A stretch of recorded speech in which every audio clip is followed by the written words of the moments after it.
رسول اللہ صلی اللہ علیہ وسلم نے فرمایا، جس شخص کے ساتھ اللہ تعالی بھلائی کا ارادہ کرے اسے دین کی سمجھ عنایت فرما دیتا ہے، اور میں تو محض تقسیم کرنے والا ہوں، دینے والا تو اللہ ہی ہے، اور یہ امت ہمیشہ اللہ کے حکم پر قائم رہے گی، اور جو شخص ان کی مخالفت کرے گا انہیں نقصان نہیں پہنچا سکے گا یہاں تک کہ اللہ کا حکم قیامت آ جائے اور یہ عالم فنا ہو جائے۔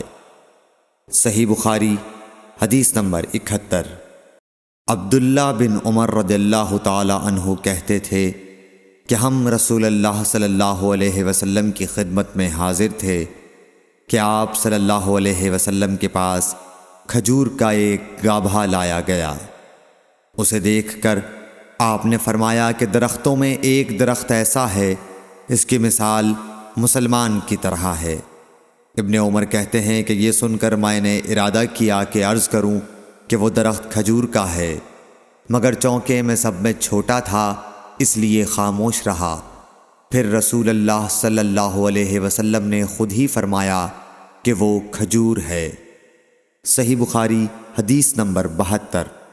رسول اللہ صلی اللہ علیہ وسلم کا ارشاد ہے کہ حسد صرف دو باتوں میں جائز ہے، ایک تو اس شخص کے بارے میں جسے اللہ نے دولت دی ہو اور وہ اس دولت کو راہ حق میں خرچ کرنے پر بھی قدرت رکھتا ہو، اور ایک اس شخص کے بارے میں جسے اللہ نے حکمت کی دولت سے نوازا ہو اور وہ اس کے ذریعے سے فیصلہ کرتا ہو اور لوگوں کو اس حکمت کی تعلیم دیتا ہو۔ صحیح بخاری حدیث نمبر 73۔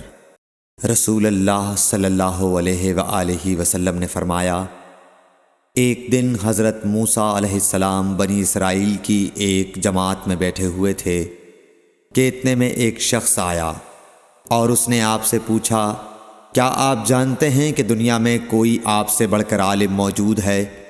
حضرت موسیٰ علیہ السلام نے فرمایا، نہیں۔ اس پر اللہ تعالیٰ نے حضرت موسیٰ علیہ السلام کے پاس وحی بھیجی کہ ہاں، ہمارا بندہ خضر ہے جس کا علم تم سے زیادہ ہے۔ حضرت موسیٰ علیہ السلام نے اللہ سے دریافت کیا کہ خضر علیہ السلام سے ملنے کی کیا صورت ہے؟ اللہ تعالیٰ نے ایک مچھلی کو ان سے ملاقات کی علامت قرار دیا اور ان سے کہہ دیا کہ جب تم اس مچھلی کو گم کر دو تو واپس لوٹ جاؤ، تب خضر سے تمہاری ملاقات ہوگی۔ تب موسیٰ علیہ السلام چلے اور دریا میں مچھلی کی علامت تلاش کرتے رہے۔ اس وقت ان کے ساتھی نے کہا، جب ہم پتھر کے پاس تھے کیا آپ نے دیکھا تھا؟ میں اس وقت مچھلی کا کہنا بھول گیا اور شیطان ہی نے مجھے اس کا ذکر بھلا دیا۔ موسیٰ علیہ السلام نے کہا، اسی مقام کی ہمیں تلاش تھی۔ تب وہ اپنے نشانات قدم پر پچھلے پاؤں باتیں کرتے ہوئے لوٹے۔ وہاں انہوں نے خضر علیہ السلام کو پایا۔ پھر ان کا وہی قصہ ہے جو اللہ نے اپنی کتاب قرآن میں بیان کیا ہے۔ صحیح بخاری حدیث نمبر 74۔ السلام علیکم ورحمۃ اللہ وبرکاتہ۔